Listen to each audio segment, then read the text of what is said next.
Programme de Sud FM Thiès, la 102.2 à modulation de fréquence. Vous suivez le choix de la différence. Tout de suite, les titres de ce journal.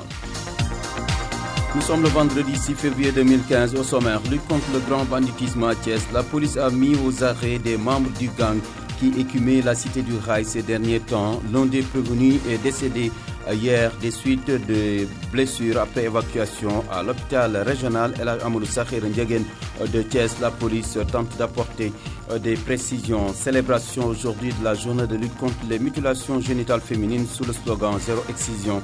À Pékin, à Dakar abrite les festivités. À Thiès, le phénomène persiste malgré l'existence de la loi. Polémique autour de l'avant-projet de révision du nouveau code minier. La société civile, plus que jamais décidée à défendre sa place au sein de la commission. Le Forum civil et les autres membres de la coalition régionale ont fait face à la presse. En politique, Hélène Tine reprend du service après une période de deuil. L'honorable député s'indigne de la scission qui frappe l'AFP. La présidente du M7, le mouvement sénégalais pour l'éthique et le travail, a profité hier d'une cérémonie de remise de financement qu'elle a accordée aux femmes de Thiès pour appeler également les différents acteurs politiques au dépassement. Abdoulaye Wade au premier des rangs. Le journal de la Cannes, dernier virage, boucle cette édition. Mise en onde par Pape Gueye qui nous revient d'un congé mérité. Il est de l'autre côté de la baie vitrée. Babacar Ndaw à la présentation. Babacar Ndaw. Bonjour à toutes et à tous. Je vous le disais en titre, arrestation d'une partie de la bande de malfaiteurs fortement armés qui terrorisait Thiès, une opération coup de poing de la police, un ouf de soulagement des populations en attendant l'arrestation du reste de la bande. Mais également, c'est la consternation du côté de la famille de Damka, puisque ce dernier a succombé à ses blessures hier après évacuation à l'hôpital régional El Amadou Sakhir Ndiéguène. Babacar Sow.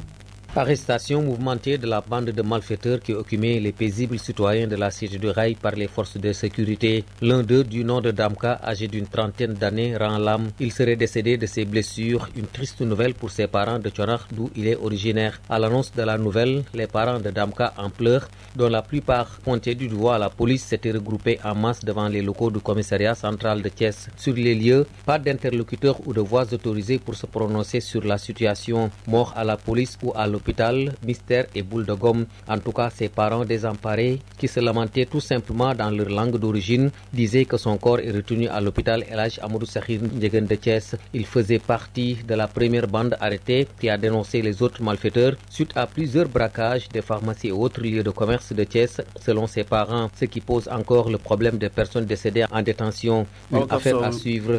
Babacar Sow, le chef du service régional de la sécurité publique à Thiès, le commissaire divisionnaire Idriss Sissé, revient sur le film de l'arrestation de ces malfaiteurs. Comme vous le saviez, comme également vous l'avez relayé par le récent passé, il y a eu beaucoup de cas de cambriolage, d'insécurité, d'agression qui avaient été notés dans le périmètre de la commune de Thiès. Cela donc nous a permis tout de suite de réajuster notre dispositif qui a consisté à occuper le terrain 7 jours sur 7 en partenariat avec tous les segments de la population de Thiès. C'est dans ce cadre que nous avons réussi à interpeller une bande que nous avions déjà profilée, dont les membres avaient été déjà identifiés, mais qu'on ne pouvait pas également arrêter sans les prendre, n'est-ce pas, sur les faits, étant entendu qu'il fallait donc, pour les besoins de la procédure, les rattacher à des faits délictuels établis. Mardi 3, donc les populations de la cité ouvrière ont alerté, n'est-ce pas, le poste de police de Médina Fall. Et à la suite de cette intervention, les éléments du poste de police de Médina Fall ont fait le mouvement vers les lieux et les malfaiteurs ont, n'est-ce pas, pris la fuite. Fort heureusement, parce que nous avions également un maillage de la zone, commissaire de police Ibrahima Sissé qui avait ses hommes sur le terrain à 3h du matin. Ils ont donc contourné la ruelle pour, n'est-ce pas, faire le guet sur la sortie vers Diourbel. Aux alentours du lycée Amadou Ndaksek, c'est là où ils ont surpris, n'est-ce pas, la bande après une rude bataille et une course-poursuite. Deux d'entre les malfaiteurs ont été arrêtés. Ceux-là ont été ramenés au service et ils ont été interrogés. Alors ils sont passés à table pour, n'est-ce pas, donner le reste de la bande avec des précisions sur leur position, sur leurs habitudes, sur leur fréquentation. Donc le lendemain, c'est-à-dire hier, le 3, donc les recherches sont poursuivies et en définitive, on a pris une partie de la bande, notamment 5 jeunes individus. L'enquête est en cours. Ce qu'il faut également retenir, c'est que à la suite de ces arrestations, des perquisitions ont été effectuées à leur domicile et ma foi, vous avez vu tout le butin et tout l'arsenal qui a été saisi sur eux.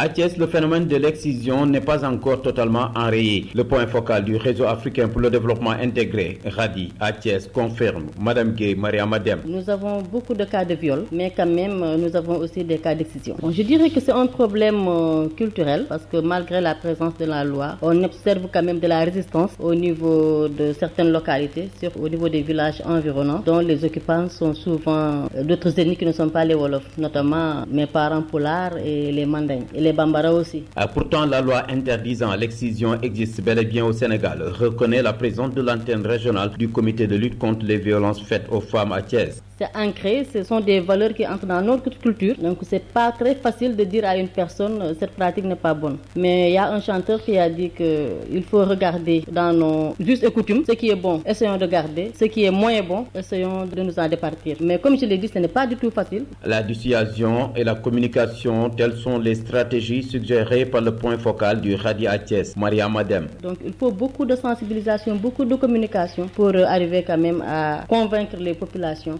à se départir de cette pratique qui est plutôt néfaste à la femme. C'est sûr que ce sera un long processus, parce que ce sera un travail de longue haleine, comme vous venez de le dire. On nous informe s'il y a l'intention. Mais après l'action, ils ont peur parce qu'ils savent que si nous sommes informés, nous allons saisir la justice. D'autres organisations sœurs de défense des droits humains se déploient sur le terrain pour la même cause. C'est le cas de Tessan, qui ne cesse de maintenir le cap, malgré les obstacles liés à la réticence souvent notée.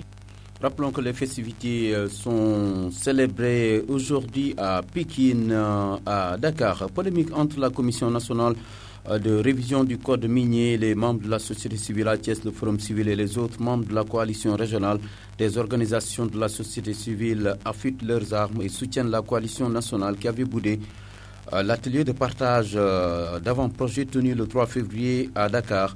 Abdul Aziz Diop, le coordinateur régional du Forum civil à Thiès. Le Forum civil, section sénégalaise de Transparency International, réaffirme par cette déclaration sa qualité de membre de la coalition des organisations de la société civile pour la transparence dans les ressources minérales, branche de la section sénégalaise de la coalition internationale QBS-CQPE, et ceci conformément aux principes directeurs du Forum civil, dont la promotion de la bonne gouvernance et de la transparence dans la gestion des affaires publiques. À l'occasion de l'atelier de partage de l'avant-projet de loi portant révision du code minier, la coalition des organisations de la société civile avait marqué son désaccord sur le processus de validation du code minier et souhaitait disposer de plus de temps pour contribuer au renforcement des dispositions du code. Face au refus et à l'intransigeance des autorités désignées pour faciliter le processus, en l'occurrence le directeur de cabinet du ministre de l'Industrie et des Mines, les membres de la coalition ont estimé devoir suspendre leur participation dans ces conditions. Le représentant du Forum civil, loin de se désolidariser de la coalition, a jugé pertinent d'assister aux discussions pour mieux appréhender les enjeux de ce nouveau code. Cette attitude ne saurait nullement être considérée comme de la défiance à l'encontre de la décision des membres de la coalition. La coalition réaffirme son ancrage dans la transparence dans l'exploitation des ressources naturelles au Sénégal et sa volonté de contribuer à la prise en charge des droits des communautés. Elle estime également que sa contribution au débat ne fera que renforcer l'atteinte des objectifs de développement que s'est fixé le Sénégal à travers la réforme du code.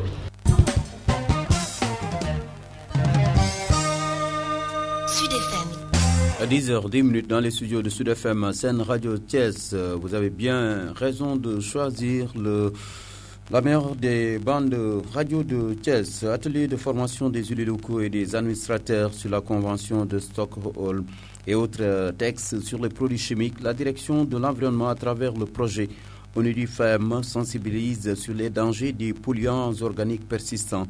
Madame Aïta Sarsek, chef de la division prévention et contrôle des pollutions et nuisances à la direction de l'environnement.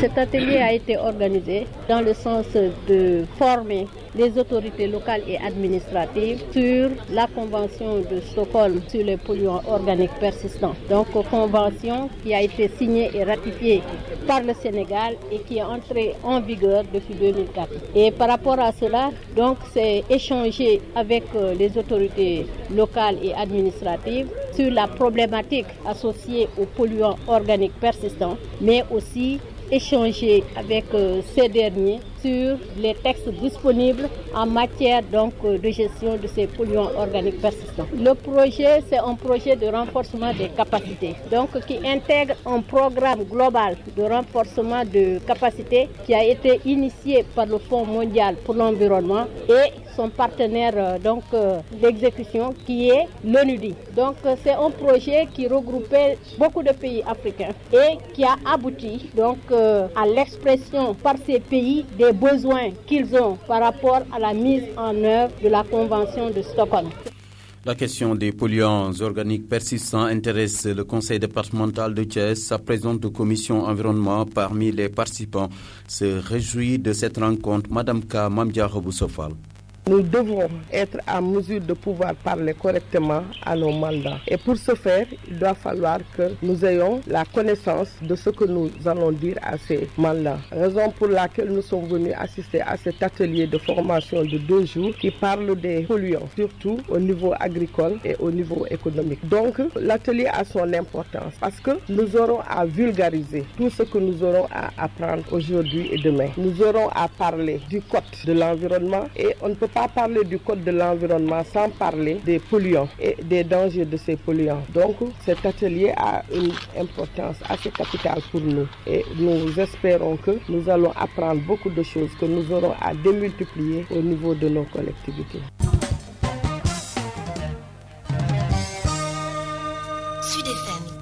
La page politique à 10h13, l'honorable député Hélène Marie-Ndione déplore la crise qui secoue l'AFP, décision qui n'honore pas la démocratie selon l'ancienne porte-parole nationale des progressistes sur la main tendue des progressistes de Wakunguna dans le salon pour le retour à la maison. La présidente du mouvement pour un Sénégal d'éthique et de travail, M7, dit prendre acte. Hélène Tine, que je propose d'écouter.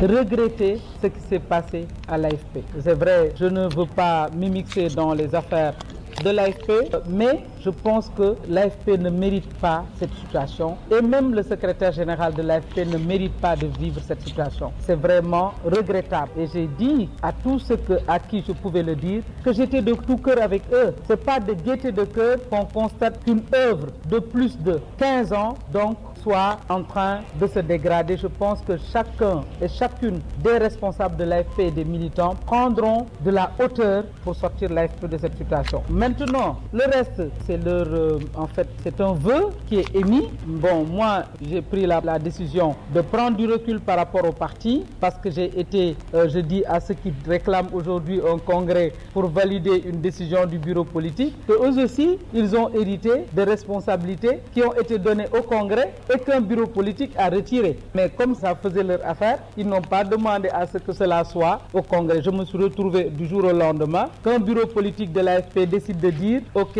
Hélène Tine n'est plus responsable de Thiès, de la région de Thiès, elle n'est plus responsable, elle n'est plus porte-parole. Pourtant, c'est un congrès qui m'avait donc mandaté pour cela. Donc, il faudrait que les gens soient conséquents avec eux-mêmes. Ça veut dire que c'est des prétextes et je pense que c'est dommage que dans les partis, que nous en arrivions là. Je pense que l'appel vient de gens qui ont beaucoup d'amitié peut-être pour moi, qui m'ont donné beaucoup de respect pour moi. Je l'ai entendu, mais je pense que le reste donc ne dépend pas de moi.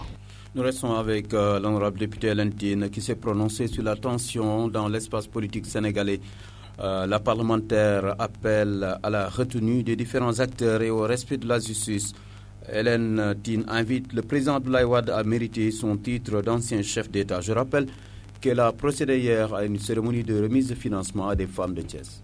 Aucun citoyen ne peut être au-dessus des autres. Ce citoyen-là, on lui a donné beaucoup de responsabilités. On lui en a donné beaucoup. Personne, on disait qu'il était le plus intelligent, qu'il était le plus fort, il était le plus expérimenté. On lui a donné beaucoup de responsabilités. Et c'est des privilèges qu'il a eus. Maintenant, qu'il faut rendre compte, on dit non, c'est le fils d'un tel, la justice ne doit pas poursuivre son travail. Est-ce que cela est possible? Est-ce qu'on est dans une république pour qu'il y ait des citoyens à qui il faut donner tout, à qui la justice ne doit pas demander de rendre compte? C'est ça le fond du problème aujourd'hui. C'est pourquoi je dis que nous devons nous ressaisir, faire de ce dialogue-là que le président Wade a lancé et que le président Macky Sall a accepté, en faire un dialogue constructif, mais ne pas en faire un barre-yego. Le peuple ne l'acceptera pas parce que c'est la justice de notre pays qui va sombrer pour de bon. Et sans justice, nous n'avons plus de république. Donc je pense que nous n'accepterons pas de barre-yego. Nous disons tout simplement qu'il faut qu'on travaille pour consolider cette démocratie-là, que les gens puissent s'asseoir autour d'une table et que les questions importantes puissent être adressées, mais qu'il n'y ait pas des citoyens qui sont au-dessus des autres parce qu'ils ont, comme papa, un ancien président de la République. On leur donne des responsabilités quand leur papa est au pouvoir. On dit qu'ils ont bien travaillé, les autres n'ont pas bien travaillé. Maintenant qu'il faut rendre compte, on dit qu'on est prêt à casser le pays parce qu'ils ne doivent pas aller en prison. Tout cela dépendra de la justice sénégalaise qui devra trancher. Donc c'est regrettable. Nous appelons aussi le président Wade à mériter son statut d'ancien président de la République. Voici venue la Coupe d'Afrique des Nations qui réunit le monde. IADL, Institut africain de développement local, partenaire officiel de l'ORCAV et de l'ODCAV de Thiès, accroché aux vertus du sport en tant que facteur d'émancipation, d'ouverture et d'éducation, soutient l'équipe nationale du Sénégal. Mbaye Singer, distributeur agréé de CanalSat, abonnez-vous pour seulement 10 000 francs et disposez de nombreuses chaînes en plus des chaînes Sport Plus et vivez tous les matchs de la CAN 2015. IADL, quartier 10e, téléphone 33 954 47 61. L'Université du développement, Mbaye Singer, distributeur agréé de CanalSat, avenue Léopold Sédar Senghor, téléphone 33 951 27 77, vous offre le journal de la CAN 2015 en Guinée équatoriale. Coupe d'Afrique des Nations 2015, Côte d'Ivoire, Ghana, c'est l'affiche de la finale de la Coupe d'Afrique des Nations Guinée équatoriale 2015. Après les éléphants de Côte d'Ivoire, les Black Stars du Ghana se sont qualifiés facilement hier à Malabo en dominant le Allan national sur le score sans appel de 3-0. Une rencontre interrompue durant 20 minutes pour raison de sécurité.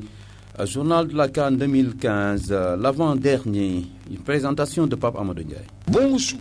Une victoire logique du Ghana, supérieure techniquement et tactiquement. La défense de la Guinée équatoriale a résisté 40 minutes avant d'exploser en l'espace de 5 petites minutes. Apia, bien servi par Jordan Ayew, est fauché par Ovono, le gardien, dans la surface de réparation. Jordan Ayew transforme le penalty. Dans le temps additionnel de la première période, sur une rapide contre-attaque menée par André Ayew, Moubarak Wakasso, bien servi, se joue de la défense et marque le deuxième but ghanéen, 2-0 à la pause. Même scénario à la reprise. Le Ghana qui monopolise le ballon et domine un adversaire en manque d'arguments. Et logiquement, à la 73e minute, André Ayew inscrit le troisième but. Un troisième but mal pris par les supporters équato-guinéens qui commencent à manifester leur mécontentement. La sécurité, sentant le danger, décide d'évacuer les supporters ghanéens. Le match est interrompu durant 20 bonnes minutes. Finalement, la partie reprend et s'achève sur ce score de 3-0. Un match qui a laissé une mauvaise image du football africain. La finale va opposer la Côte d'Ivoire au Ghana. C'est l'affiche de la finale de 1992 à Dakar, remportée par les Ivoiriens à la série de tirs au but. La petite finale aux 3e et 4e places oppose ce samedi la Guinée équatoriale à la République démocratique du Congo. Le journal de la CAN, une présentation de Pape Amadou.